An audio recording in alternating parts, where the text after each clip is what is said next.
Historically, we've really focused on the high end of the market, and it was our comfort zone. We knew that space well, we knew the companies and their problems well, and we knew that that we could provide the kind of high-touch service that they would need in order to be successful with our implementation services teams. Just this year, we've made a decision to kind of lower that target a little bit.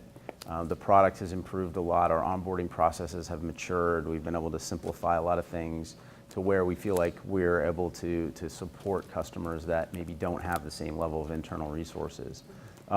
It's counterintuitive for a lot of folks, but in many ways, selling to the bigger companies and selling a bigger, a solution to those companies is easier than it is the lower end where they're expecting to be able to just watch 3 videos and go. Everything has to be incredibly simple, incredibly intuitive. Documentation has to be there and needs to be, online and highly polished. And you can't have too many capabilities that are confusing people and make it more difficult. So in a lot of ways, it's more difficult to do that, which again is kind of counterintuitive to a lot of folks.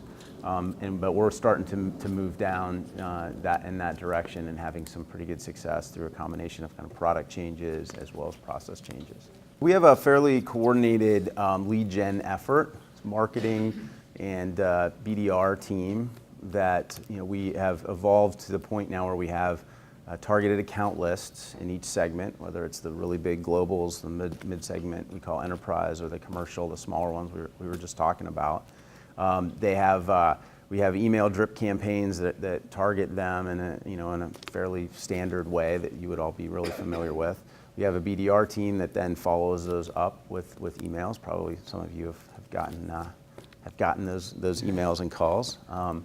And then once that team would handle an initial qualification conversation, they would handle an initial demo perhaps, and then once it gets to a certain point, we would then involve an outside seller who owns that account list and would then take over and kind of and work forward through the cycle.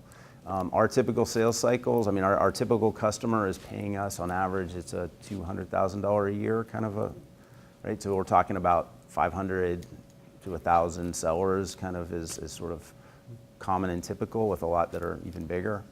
500 to 1,000 it's probably average for our customers is in the 500 to 1,000 range, right? We have plenty much smaller, and we have quite a decent number that are significantly bigger. But that's probably, if you were going to look at kind of the middle of the bell curve, it would probably be in that neighborhood. And those deals are, we go on site, we do demos, we can do short POCs if need be, or give them access to the technology, part of their evaluation. There's almost always, with companies in that size, a competitive, even if they're absolutely in love with our technology, they're going to bring, governance will say they have to bring someone else to the table. IT at some point is going to weigh in and make sure that everything's secure, because you're going to be storing content and potentially some data in our systems. So there's definitely a process that you have to go through that in general is 3 months in length to get the right level of buy-in. There'll be the sponsor that could be enablement or marketing or sales, but they're all going to have to weigh in and participate in the evaluation process.